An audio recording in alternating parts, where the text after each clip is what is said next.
Yes, et Cassius de ton voilier. Après l'avant-propos du souvenir de la maison des morts de Dostoïevski, passage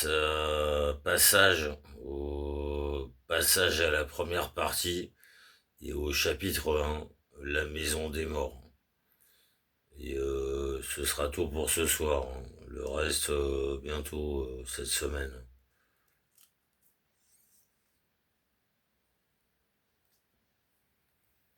Chapitre 1, la maison des morts.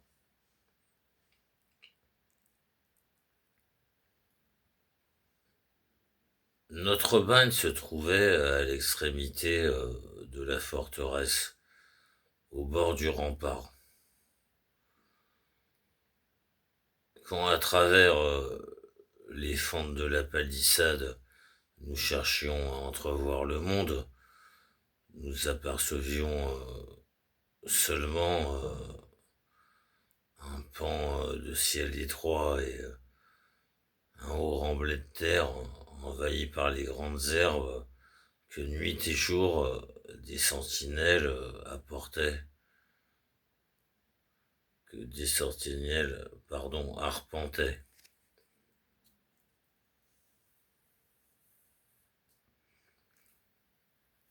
Quand à travers les fentes de la palissade, nous cherchions à entrevoir le monde. Nous apercevions seulement un pan de ciel étroit et un haut remblai de terre envahi par les grandes herbes que nuit et jour des sentinelles, que nuit et jour des sentinelles arpentaient. Et nous disions aussitôt que les années auraient beau passer, nous verrions toujours, en regardant par les fenêtres de la palissade, le même rempart, le même factionnaire, le même pan de rempart, le même pan de rempart, le même factionnaire, le même pan de ciel, pas le ciel de la forteresse, mais un autre, un ciel plus lointain, un ciel libre.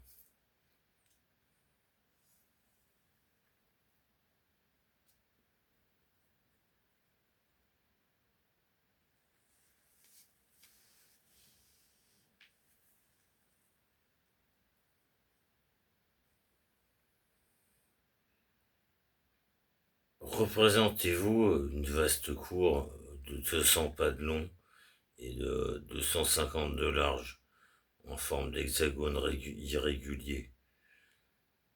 Représentez-vous une vaste cour de 200 pas de long et de 250 de large, en forme d'hexagone régulier. Une palissade de pieux élevés, profondément plantée dans le sol, fortement accolés les uns aux autres, maintenus en travers par des lattes et taillés en pointe au sommet.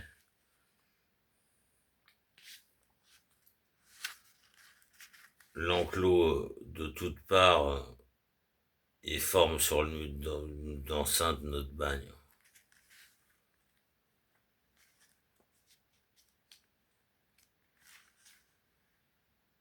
Une palissade de pieux élevés, profondément plantée dans le sol, fortement accolés les uns aux autres, maintenus en travers par des lattes et taillés en pointe au sommet.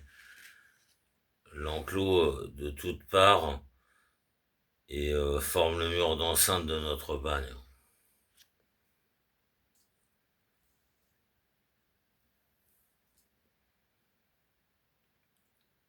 Sur un des côtés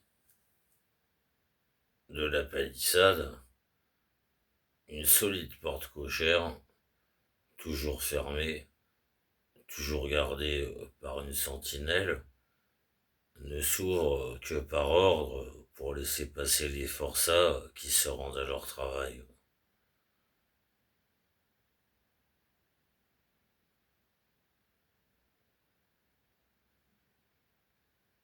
Au-delà de cette porte, il y avait le monde lumineux de la liberté. En deçà, on se le représentait comme une féerie, comme un mirage. Notre monde, à nous, n'avait rien d'analogue avec celui-là. C'était des lois, des coutumes, des mœurs particulières, une maison morte vivante, une vie à part et des hommes à part. Voilà le coin que je voudrais décrire.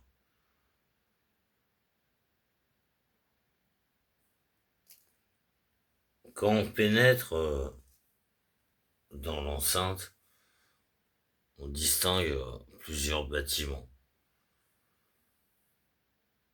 Des deux côtés de la cour s'allongent deux rez-de-chaussée. Des deux côtés de la grande cour s'allongent deux rez-de-chaussée faits de troncs et caries. Ce sont les casernes.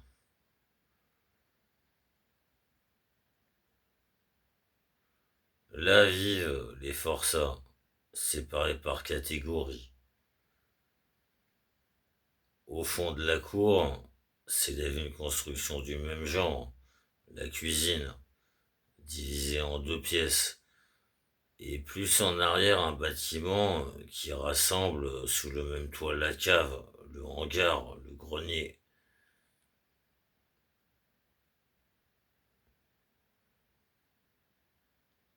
Le milieu de la cour forme le hangar, le grenier. Pardon. Au fond de la cour s'élève une construction du même genre, la cuisine, divisée en deux pièces, et plus en arrière un bâtiment qui rassemble sous le même toit la cave, le hangar, le grenier. Le milieu de la cour forme une place plutôt grande, nue et plane. Les détenus, les détenus s'y rassemblent pour l'appel, le matin, à midi et le soir. Quelquefois même plus souvent, si les soldats de garde sont méfiants et habiles à compter. Entre les constructions et la palissade, il reste encore une étendue assez importante. C'était là qu'aux 2 heures de loisir, quelques détenus moroses, peu sociables, allaient se promener loin de tous les yeux et se plonger dans leurs pensées.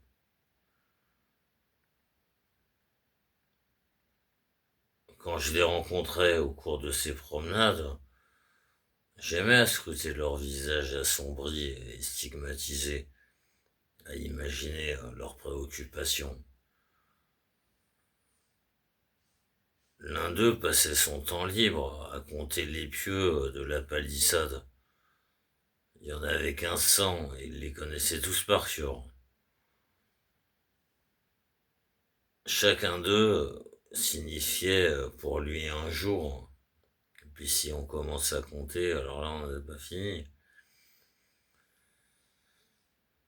Il en décomptait tous les jours, si bien qu'en considérant ce qui restait, il pouvait embrasser d'un coup d'œil le temps qu'il devait encore passer dans la maison de force. Il ne cachait pas sa joie. Il lui restait encore plus d'une année à attendre.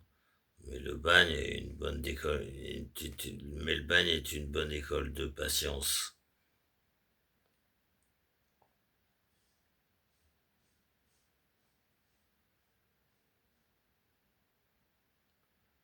J'ai une fois un forçat libéré. J'ai une fois un forçat libéré où Tin se rappelait son arrivée. Alors que jeune, insouciant, il ne pensait ni à sa faute, ni à son châtiment. Et voici qu'il repartait avec des cheveux gris, un visage sombre et triste de vieillard. Il Il passa silencieusement dans nos six chambrées. Quand il pénétrait dans chacune d'elles, il faisait sa prière devant l'icône. Puis très bas jusqu'à la ceinture, il s'inclinait devant les détenus en les priant de ne pas garder de lui un mauvais souvenir.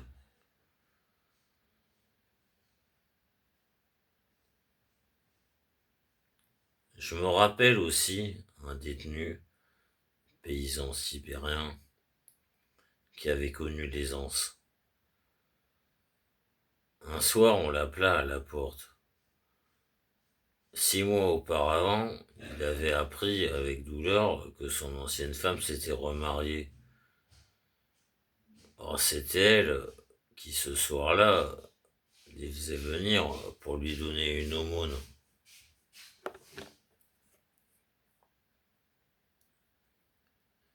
Notre maison de force,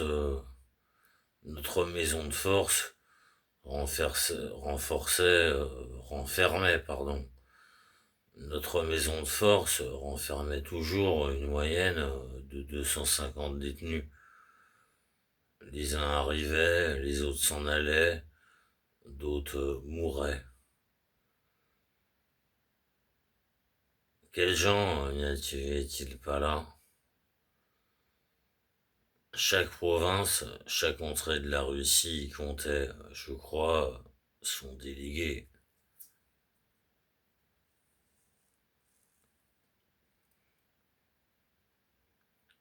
On y voyait,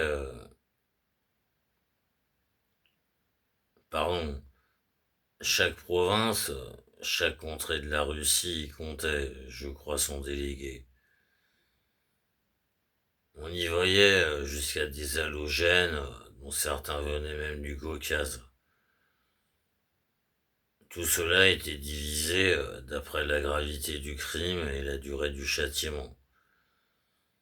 Il y avait enfin une dernière section assez nombreuse, celle des vétérans du crime, militaires pour la plupart. On l'appelait la section spéciale. On y envoyait des criminels de toute la Russie. Ignorant le terme de leur réclusion, ils se considéraient eux-mêmes comme condamnés à perpétuité. Ignorant le terme de leur réclusion, ils se considéraient eux-mêmes comme condamnés à perpétuité. De par la loi, ils devaient fournir un travail double ou triple. On les gardait au bagne en attendant l'entreprise de travaux forcés. On les gardait au bagne. On les gardait au bagne en attendant l'entreprise de travaux forcés particulièrement pénibles. Vous êtes ici pour quelque temps, disait-il aux autres forçats. Nous, c'est pour la vie.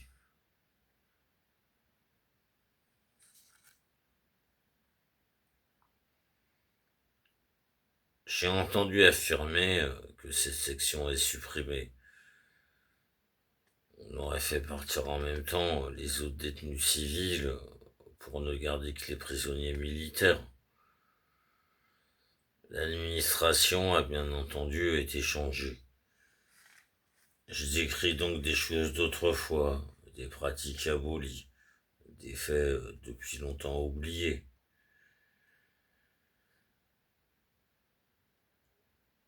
Oui, depuis longtemps.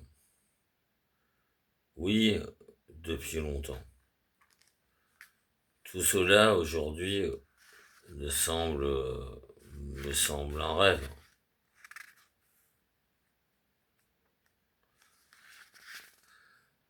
Tout cela, aujourd'hui, me semble un rêve. Je reçois mon arrivée au bagne. C'est un soir de décembre. La nuit, elle est tombée. Les forçats revenaient de leur corvée. On se préparait à l'appel. Un sous-officier moustachu ouvrait enfin la porte de cette étrange demeure où je devais passer de si nombreuses années, supporter tant d'émotions que je serais incapable de comprendre sans les avoir éprouvées.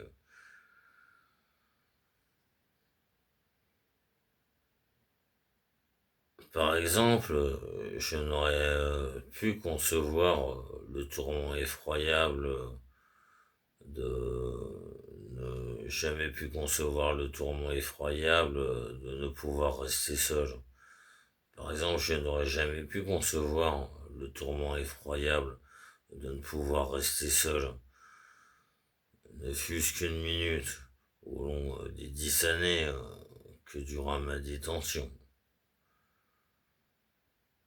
Par exemple, je n'aurais jamais pu concevoir le tourment effroyable de ne pouvoir rester seul, ne fût-ce qu'une minute, au long des 10 années que dans ma détention. À la corvée sous escorte, à la prison parmi 200 camarades, et pas une fois, seul. Il a bien fallu m'y faire cependant.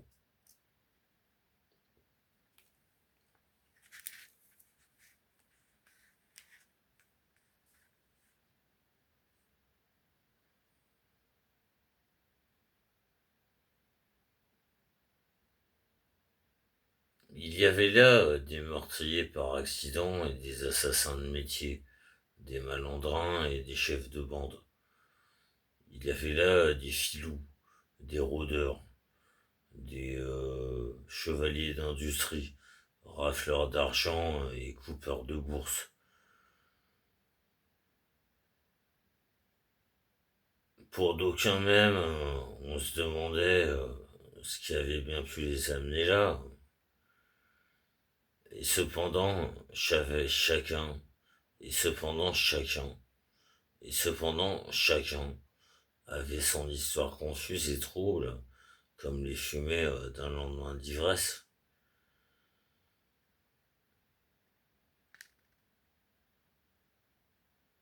D'ailleurs, ils ne parlaient guère de leur passé, n'avaient pas à le raconter, tâchaient même de n'y point songer. J'ai connu parmi des assassins à tel point joyeux, à tel point insouciants, que jamais on pouvait le parier à coup sûr, leur conscience ne les avait tourmentés un seul instant.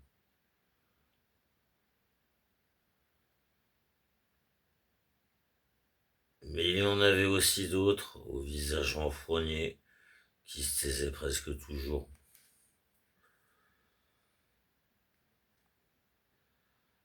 En somme,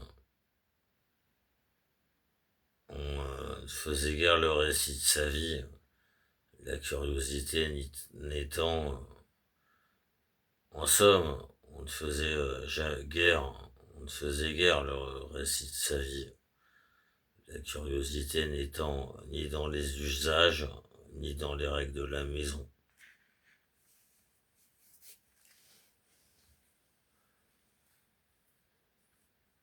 Néanmoins, de temps à autre,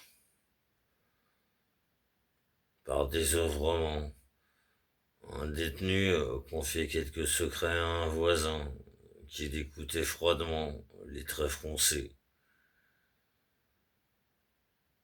Personne ici ne pouvait étonner personne.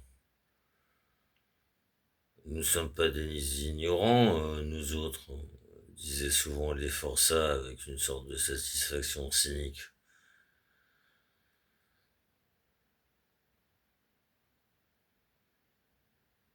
Il me souvient qu'un jour, un brigand éméché, on peut boire quelquefois au bagne, se mit à raconter comment il avait assassiné un garçon de 5 ans. Il l'avait tenté avec un joujou, puis emporté dans un hangar et ensuite égorgé. Toute la chambrée, qui avait d'abord ri de ces facéties, poussa une clameur et le bandit fut obligé de se taire. Cette clameur unanime n'était pas un signe d'indignation. Elle marquait seulement qu'il ne fallait pas parler de cela, que parler de cela n'était pas admissible. Je dois noter ici que ces gens avaient d'ailleurs de l'instruction dans le sens propre du mot.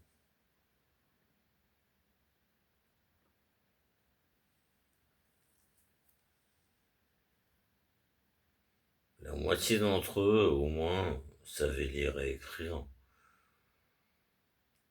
Où trouvera-t-on en Russie dans 50 individus dont la moitié sèche lire et écrire? Quelqu'un, m'a-t-on dit depuis, a tiré de semblables données la conclusion que l'instruction, pardon, quelqu'un, m'a-t-on dit depuis, a tiré de semblables données la conclusion que l'instruction causait la perte du peuple.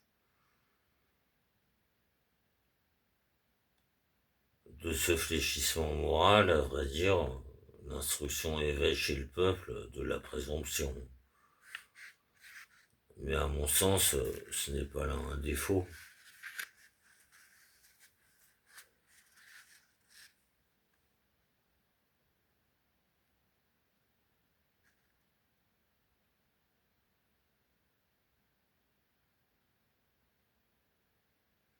On reconnaissait les sections aux habits. Dans l'une, la moitié de la veste était brun foncé et l'autre grise, tandis que le pantalon avait une jambe grise et l'autre brun foncé. Une fois, durant la corvée, une petite vendeuse de croissants s'approcha des détenus, me regarda longuement et se mit soudain à pouffer. Fille comme Céleste, s'écria-t-elle, on n'a pas assez de draguerie pour l'habiller, ni de noir non plus. Certains portaient une veste de draguerie avec des manches brunes. On rasait aussi les têtes différemment. Chez les uns, la moitié du crâne tondu allait de haut en bas, chez les autres, en travers.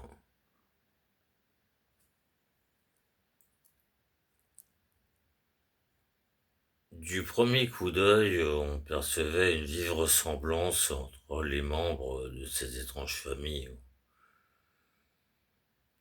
Les personnalités les plus saillantes, les plus originales, ceux qui dominaient malgré eux, tâchaient de s'effacer, de se mettre au diapason du bagne. Sauf quelques individus à qui une gaieté inextinguible valait le mépris général. Sauf quelques individus à qui une gaieté inextinguible valait, pardon. Seuls quelques individus à qui une gaieté inextinguible valait le mépris général. Tous les détenus étaient sombres, jaloux, présomptueux, fanfarons, susceptibles et formalistes à l'extrême. La qualité suprême consistait pour eux à ne s'étonner de rien. Ils ne vivaient que pour l'apparence. Mais bien souvent, l'air le plus insolent faisait place avec la rapidité de l'éclair à une plate lâcheté. Il y avait là des hommes naturellement forts. Ils étaient simples et sans détour. Mais chose bizarre,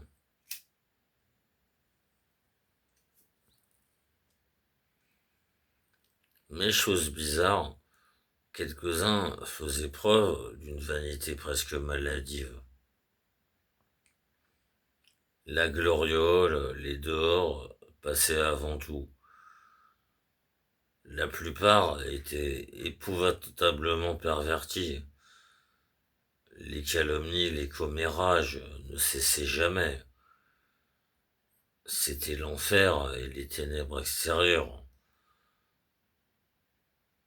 Personne, cependant, n'aurait osé s'insurger contre les règles et les habitudes admises. Certains caractères, particulièrement tranchés, avaient du mal à se soumettre, mais ils se soumettaient. Il nous arrivait des individus qui, sous l'empire d'une fanfaronade excessive, avaient dépassé toute mesure et perpétré leurs crimes comme sans le vouloir, comme dans le délire, dans une intoxication.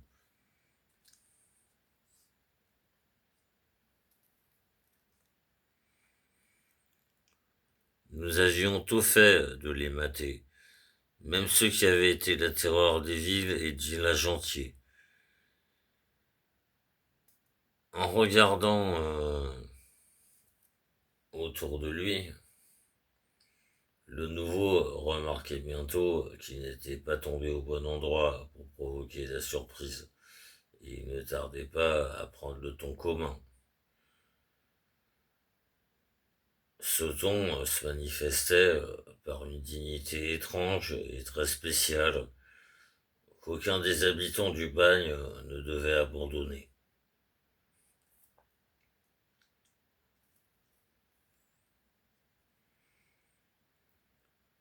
On eût dit que l'état de forçat constituait un titre, et même un titre honorable. Pas la moindre trace de honte ou de repentir. On remarquait néanmoins une apparence de docilité, en quelque sorte officielle, et qui résonnait tranquillement sur la conduite à tenir.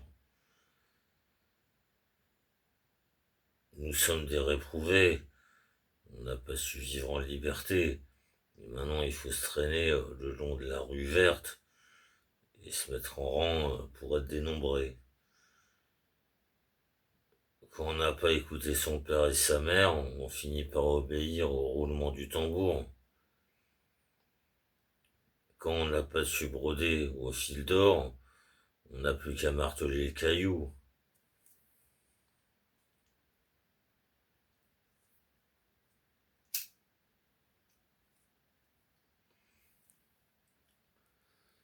Tout cela se disait et se répétait souvent, tantôt en guise de morale, tantôt sous forme de dicton ou de proverbe, mais jamais sur un ton sérieux. Ce n'était que des mots. Y avait-il un seul forçat qui a reconnu son infamie?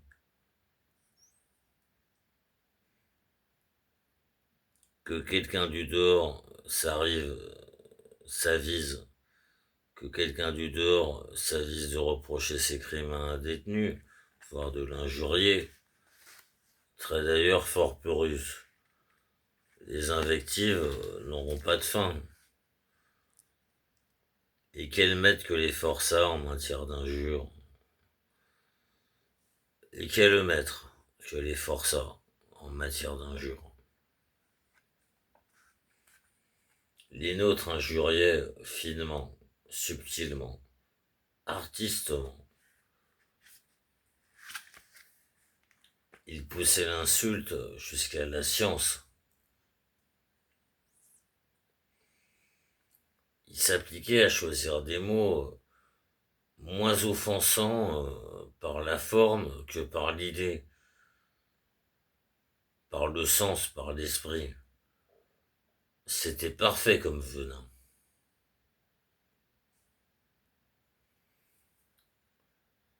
Les disputes perpétuelles développaient encore entre eux cette science. Comme ils travaillaient sous le bâton, tous ces gens étaient paresseux et par conséquent dépravés. S'ils ne l'étaient pas auparavant, ils le devenaient. Réunis là contre leur volonté, ils y demeuraient étrangers les uns les autres. Réunis là contre leur volonté, ils y demeuraient étrangers les uns les autres.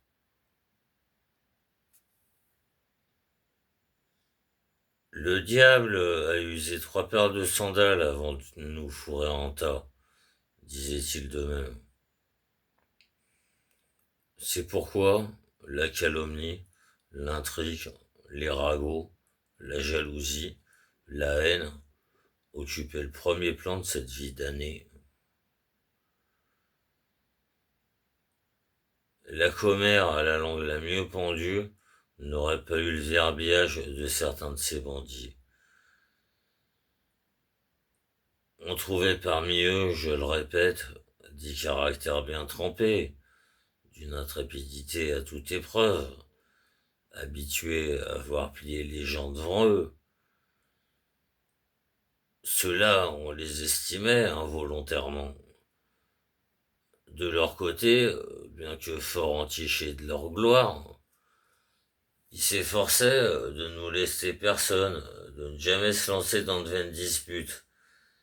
Ils se conduisaient avec une dignité parfaite, se montraient raisonnables et obéissaient presque toujours aux ordres donnés, non par principe, par conscience de leur devoir, mais par une sorte de contrat dont ils reconnaissaient les avantages mutuels. Avec eux, d'ailleurs, on agissait prudemment.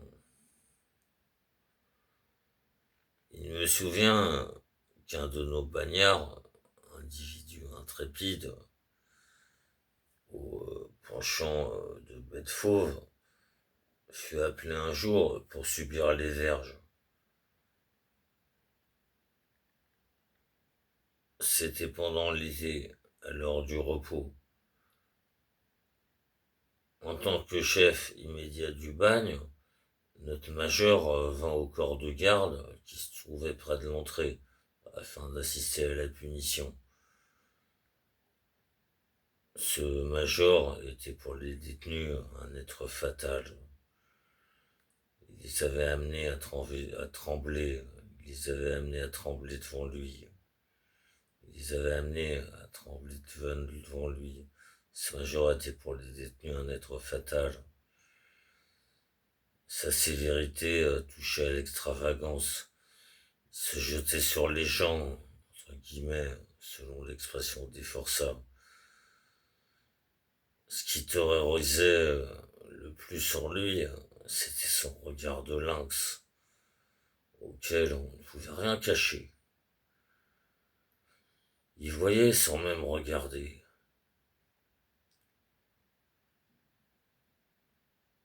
À peine mettait-il les pieds dans la maison de force qu'ils savaient déjà ce qui se passait à l'autre bout. Les forçats l'appelaient le huisieux. Son système ne valait rien. Ses procédés diaboliques rendaient les gens encore plus enragés. S'il n'avait pas eu au-dessus de lui un gouverneur bienveillant, raisonnable, qui modérait parfois ses transports sauvages, il aurait causé de grands malheurs.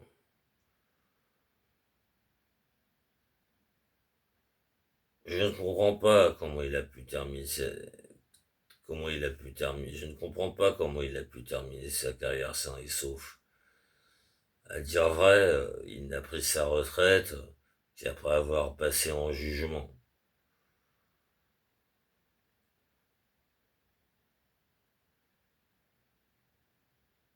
Le détenu blêmit quand on l'appela. D'habitude, il tendait courageusement son dos aux verges. Il endurait la punition sans mot dire, puis se relevait comme si de rien n'était, en philosophe qui considère froidement sa malchance. Avec lui d'ailleurs, on prenait des précautions. Mais cette fois-ci, il se croyait dans son droit. Il blêmit donc, et en cachette de l'escorte, il eut le temps de fourrer dans sa manche un tranchant anglais très pointu. Les couteaux et autres instruments tranchants étaient interdits. On ne plaisantait point là-dessus. On faisait des fouilles fréquentes, imprévues, minutieuses. Les délinquants encouraient des punitions cruelles. Mais il est bien difficile de découvrir sur un voleur ce qu'il a décidé de cacher. En dépit des fouilles, les couteaux et autres outils indispensables ne disparaissent point. Les couteaux et autres outils indispensables ne disparaissaient point en dépit de fouilles. Ceux qu'on confisquait se trouvaient immédiatement remplacés.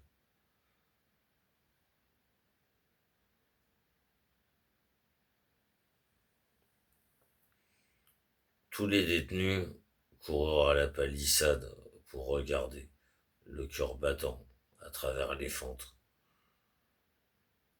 Chacun savait que cette fois Petrov ne voulait pas se coucher sous les verges et que la dernière heure du major était venue.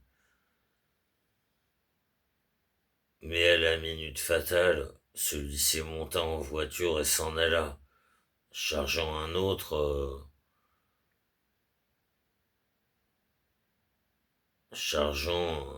officier de l'exécution. Mais à la minute fatale, celui-ci monta en Tous les détenus coururent à la palissade pour regarder, le cœur battant à travers les fentes. Chacun savait que cette fois, Petrov ne voulait pas se coucher sous les verges et que la dernière heure du major était venue. Mais à la minute fatale, celui-ci monta en voiture et s'en alla, chargeant un autre officier de l'exécution. C'est Dieu qui l'a sauvé, s'exclamèrent les forçats.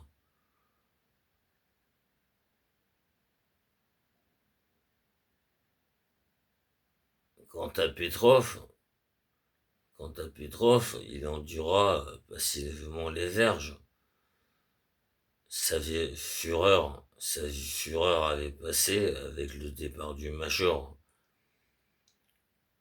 Le détenu demeure humble et jusqu'à un certain point, mais ce point ne doit pas être dépassé.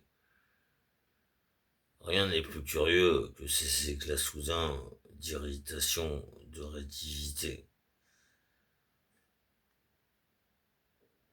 Tel individu qui, pendant plusieurs années, a placidement supporté les châtiments les plus atroces, s'emporte tout à coup pour une vétille, pour une bagatelle, pour un rien. Dans un certain sens, on pourrait même le traiter d'insensé. C'est d'ailleurs ce que l'on fait.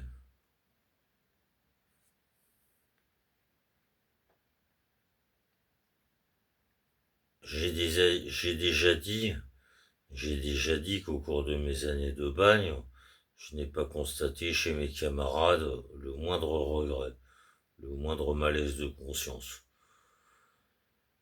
Dans leur fort intérieur, la plupart estimaient avoir bien agi. C'est un fait. Évidemment, la vanité, les mauvais exemples, la bravade, la fausse honte doivent entrer ici en ligne de compte.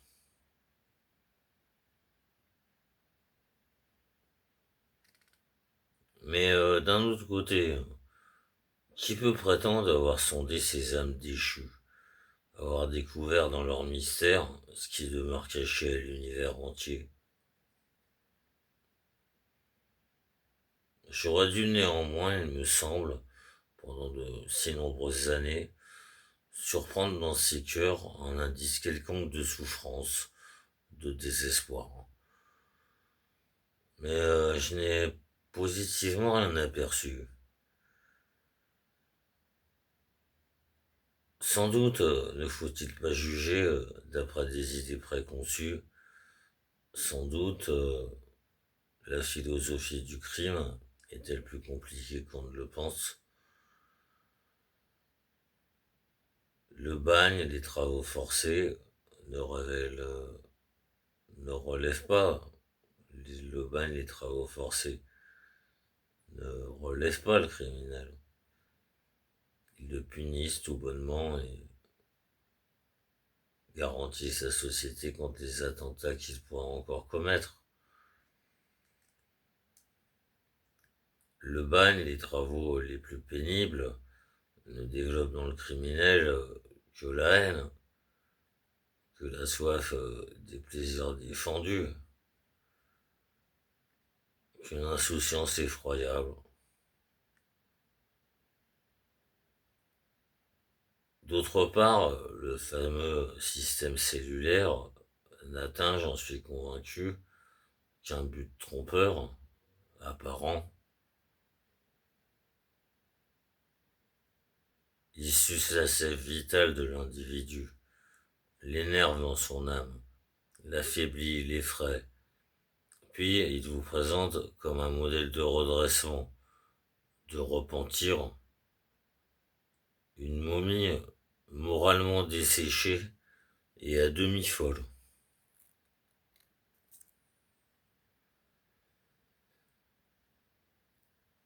Bien entendu, le criminel, insurgé contre la société, la hait.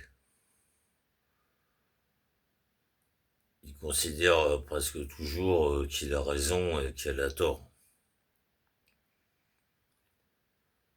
Le châtiment, le châtiment qu'elle lui a imposé lui permet d'ailleurs de se regarder comme absous, comme quitte envers elle.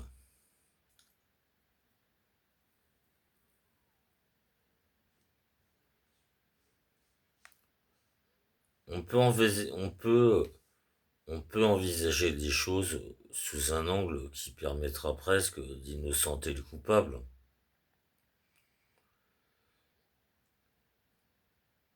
Et cependant, chacun reconnaîtra qu'il y a eu toujours et partout depuis le fond des âges et sous n'importe quelle législation des crimes qui furent considérés comme crimes et qu'on regardera comme tels tant que l'homme restera homme. C'est seulement au bagne que j'ai entendu raconter avec un rire enfantin, irrésistible,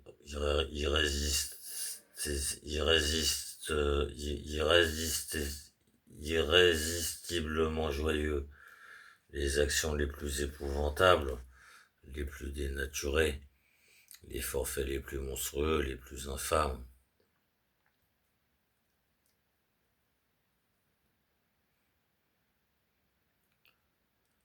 Un certain parricide, en particulier, ne me sortira jamais de la mémoire.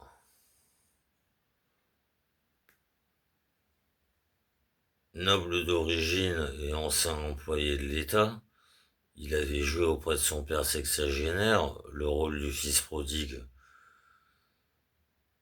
Sa conduite devint si déréglée, ses dettes si criardes, que son père dut plus d'une fois le restreindre et le sermonner.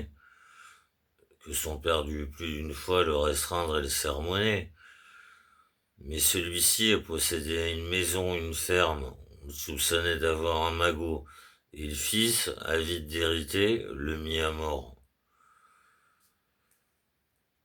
Le crime ne fut découvert qu'un mois plus tard. Tout ce mois-là, le criminel, qui d'ailleurs avait en personne avisé la justice de la disparition de son père, s'adonna à la débauche la plus crapuleuse. Enfin, en son absence, la police découvrit le corps dans un canal d'égout recouvert de planches qui traversait la cour dans toute sa longueur. Le cadavre était habillé, paré. La tête grise coupée reposait à sa place contre le tronc, et sous la tête, l'assassin avait placé un oreiller.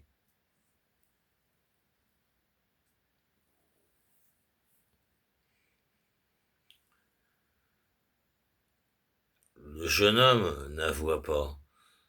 Il fut privé de son grade, de ses titres de noblesse, et condamné à 20 ans de travaux forcés.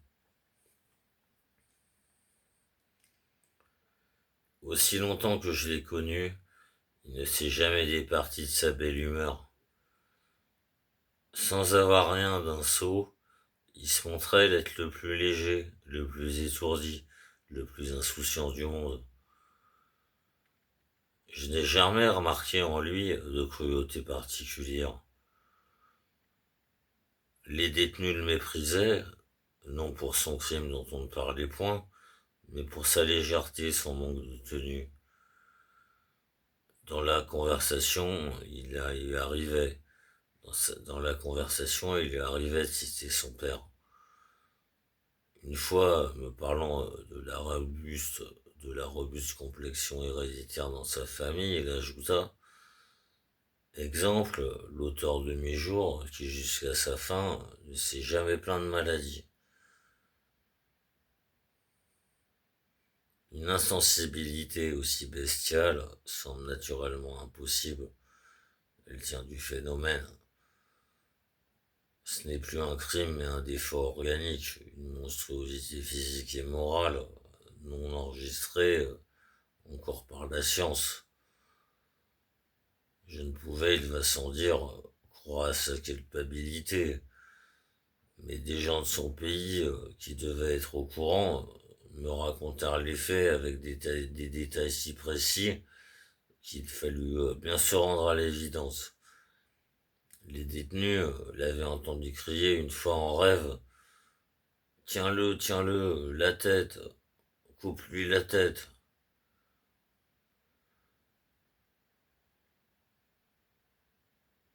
Presque tous rêvaient et divaguaient pendant leur sommeil.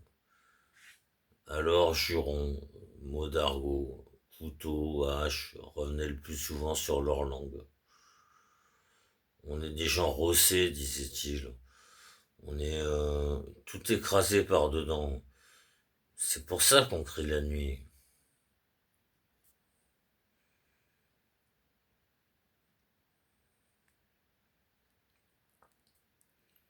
Les travaux forcés n'étaient pas une occupation, mais un devoir. Après avoir fait le nombre d'heures fixé par la loi, les détenus, après avoir fait le nombre d'heures fixé par la loi, les détenus rentraient dans la maison de force. Ils haïssaient leur corvée. Sans l'occupation personnelle, sans l'occupation personnelle à laquelle il s'applique de toute son âme, de tout son esprit, le forçat n'y résisterait pas. Comment en effet arracher à la société et à une existence normale des êtres fortement taillés pour vivre et désireux de vivre seraient-ils taillés pour vivre et désireux de vivre? Comment, pardon, en effet, arracher à la société et à une existence normale des êtres fortement taillés pour vivre et désireux de vivre seraient-ils capables de se conduire normalement, naturellement, avec bonne volonté et bonne humeur? La fainéantise seule serait capable de développer en eux des instincts vicieux dont ils n'avaient pas conscience auparavant.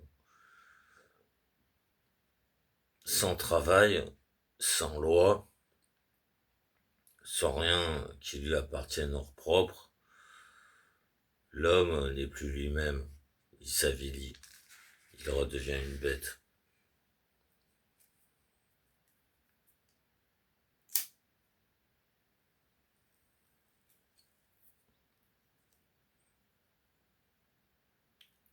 C'est pourquoi, c'est pourquoi, poussé par ses capacités naturelles et les sentiments confus de la conversation, chaque forçat avait un métier.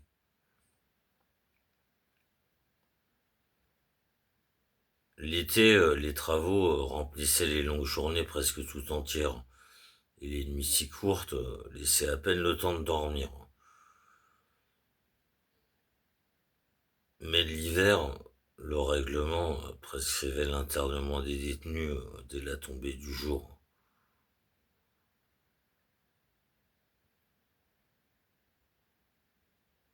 Que faire durant ces ennuyeuses, ces interminables soirées?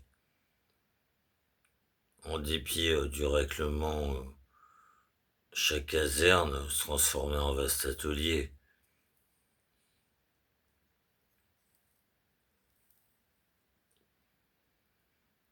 Si le travail personnel n'était pas interdit, on prohibait sévèrement les outils, ce qui rendait toute occupation impossible.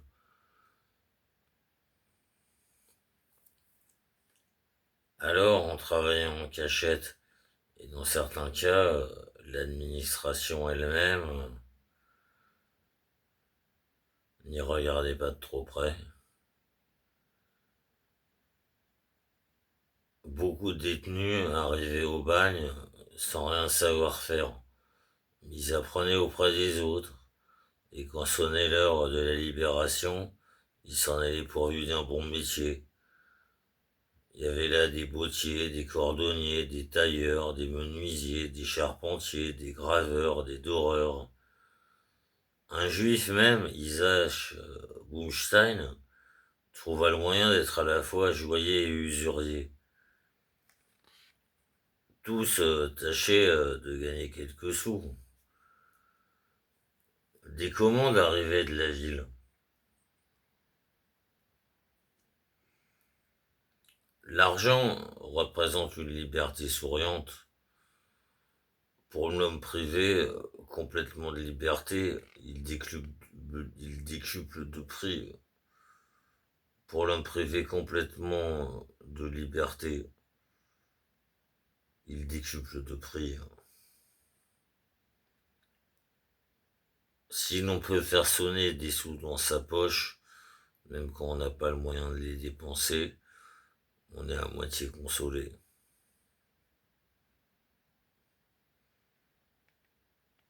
Mais on arrive toujours et partout à dépenser son argent, d'autant plus le fruit défendu paraît 2 fois plus doux. Même au bagne, on peut trouver à boire. Les pipes étaient rigoureusement interdites, néanmoins tout le monde en fumait. L'argent et le tabac sauvaient les détenus du scorbut et d'autres maladies. Le travail les sauvait du crime.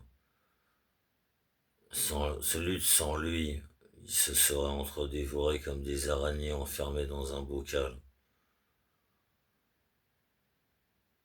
Et cependant, on proscrivait le travail et l'argent.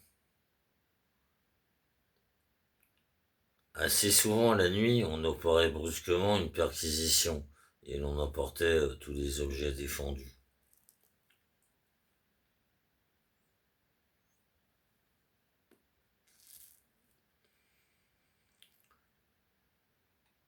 Si bien caché que fut l'argent, il tombait quelquefois aux mains des fouilleurs. Si bien caché que fut l'argent, il tombait quelquefois aux mains des fouilleurs. Voilà en partie pourquoi, au lieu d'économiser, on se dépêchait de boire. Voilà pourquoi on introduisait l'eau de vie. Après chaque fouille ou de la confiscation de ses biens, le coupable subissait d'ordinaire une punition exemplaire. Après chaque fouille ou de la confiscation de ses biens, le coupable subissait d'ordinaire une punition exemplaire. Cependant, chaque fois, on comblait aussitôt les vides. On introduisait de nouveaux objets et la virée reprenait son cours ordinaire. L'administration ne l'ignorait point et les détenus de leur côté ne murmuraient pas contre la punition, encore qu'une vie pareille rappelait celle qu'on pouvait mener sur les pentes du Vésuve.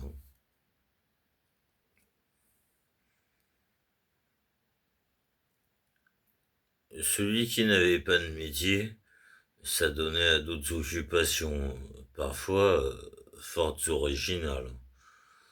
Parfois fort originales. Certains, par exemple, exerçaient la brocante et troquaient des choses telles qu'en dehors du bagne, Il ne serait jamais venu à l'idée de personne, ni d'en faire trafic, ni même de leur assigner une valeur quelconque. Mais le bagne était aussi pauvre qu'industrieux. Le dernier des chiffons avait son prix et trouvait son usage. La misère donnait à l'argent une toute autre valeur qu'au dehors. Un travail énorme et difficile ne se payait que 2 ou 3 liards. Quelques-uns prêtaient à la petite semaine. Le détenu prodigue ou ruiné portait son dernier objet à l'usurier qui lui avançait quelques pièces de cuivre à un taux monstrueux. Si l'emprunteur ne rachetait pas son bien à la date fixée, on le lui vendait sans pitié, sans rémission. L'usure florissait à tel point que l'on engageait même les affaires qui passaient à la revue. Linge marqué, bottes et autres effets que l'administration pouvait réclamer à n'importe quel moment.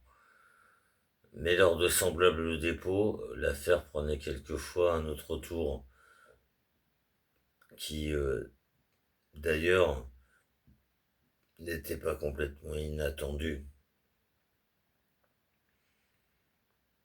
Son argent aussitôt touché, l'emprunteur allait trouver le sous-officier, le plus accessible des dirigeants de la prison, et lui dénoncer la mise en gage des faits d'uniforme.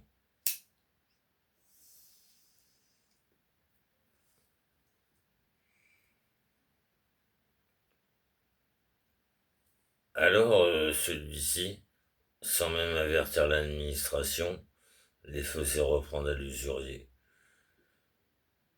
Chose curieuse, il ne s'élevait à ce propos aucune dispute. L'usurier rendait ce qu'on lui réclamait en silence, de l'air rechigné de quelqu'un qui s'y attendait.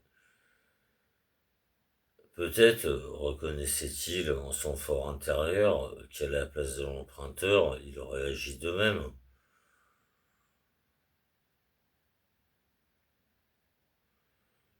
Et si par la suite il croyait bon de jurer, c'était sans acrimonie, par simple acquis de conscience.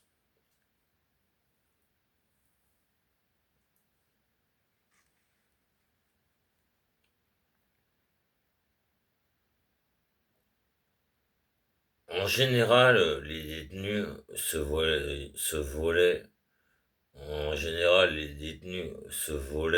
effroyablement les uns les autres. Presque tous rangeaient dans un petit coffre muni d'un cadenas les effets que leur fournissait l'administration. Ces coffres étaient tolérés, mais n'offraient aucune garantie. On s'imagine sans peine quels artistes du vol se retrouvaient réunis en tel lieu.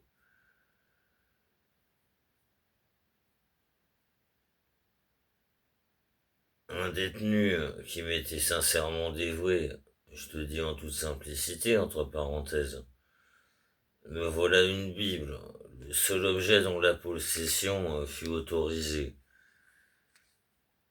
Il me l'avoua dès les jours même, non par repentir, mais par pitié pour moi, qui a fait si longuement chercher. Certains faisaient le métier de cabaretier et s'enrichissaient rapidement. Je parlerai un jour ou l'autre de ce trafic spécial et assez curieux. Comme nous avions au bagne des condamnés pour contrebande, il n'a pas lieu de s'étonner que l'eau de vie pénétrât en dépit des fouilles et des surveillants. La contrebande est un crime à part. L'intérêt, qui te croirait, ne joue ici qu'un rôle secondaire. Le contrebandier travaille par passion, par vocation. C'est un poète en son genre. Il risque tout, affronte les pires dangers, ruse, s'ingénise, dépêtre. Quelquefois même, c'est ça, ses actes. Quelquefois même, quelquefois même, ses actes semblent comme inspirés. Cette passion est aussi forte que celle d'Icarte. J'ai connu un galérien de taille colossale, mais si doux, si tranquille, si débonnaire, que sa présence en ce lieu paraissait une énigme.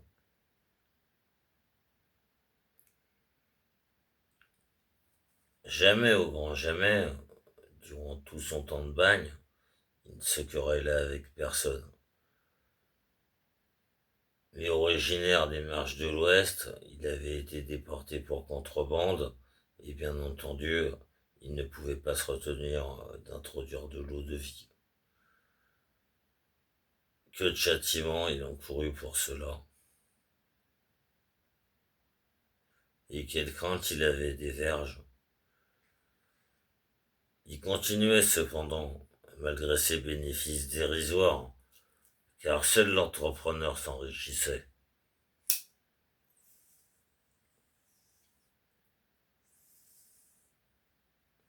Le drôle aimait l'art pour l'art.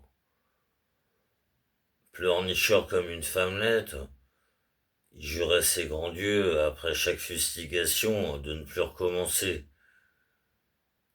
Il tenait quelquefois son sermon un mois entier, puis il se laissait tenter.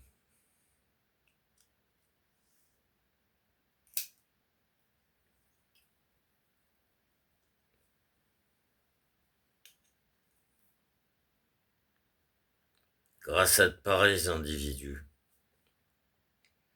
l'eau de vie ne tarissait pas dans la maison de force.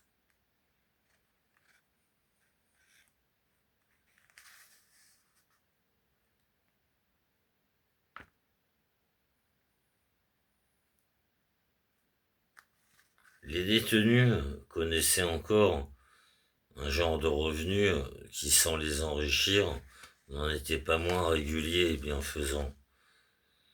Je veux parler de l'aumône.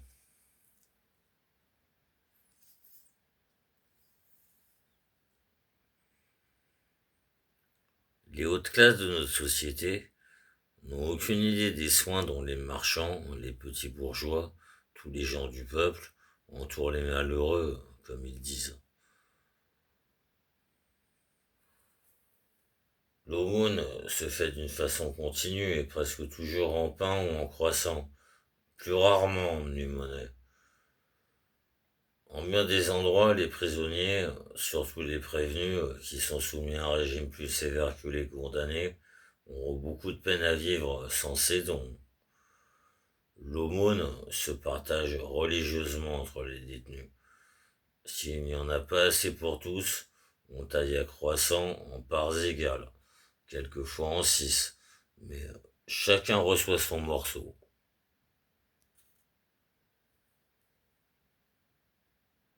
Je me rappelle la première aumône que j'ai reçue.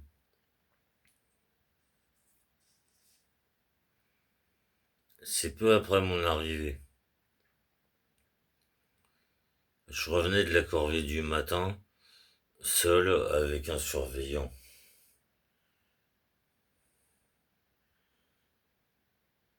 À ma rencontre s'avançaient une mère et sa fillette, une enfant de 10 ans, jolie comme un ange. Je les avais déjà vus.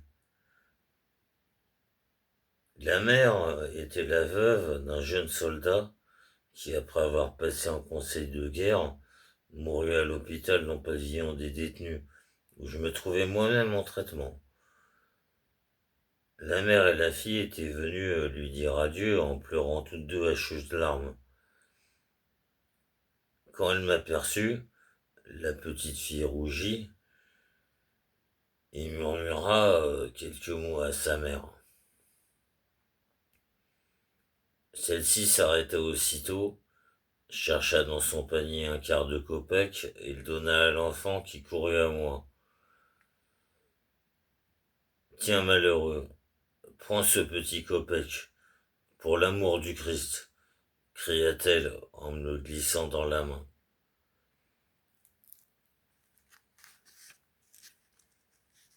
Je pris la pièce. La fillette, toute contente, rejoignit sa mère. J'ai longtemps gardé ce pauvre kopek.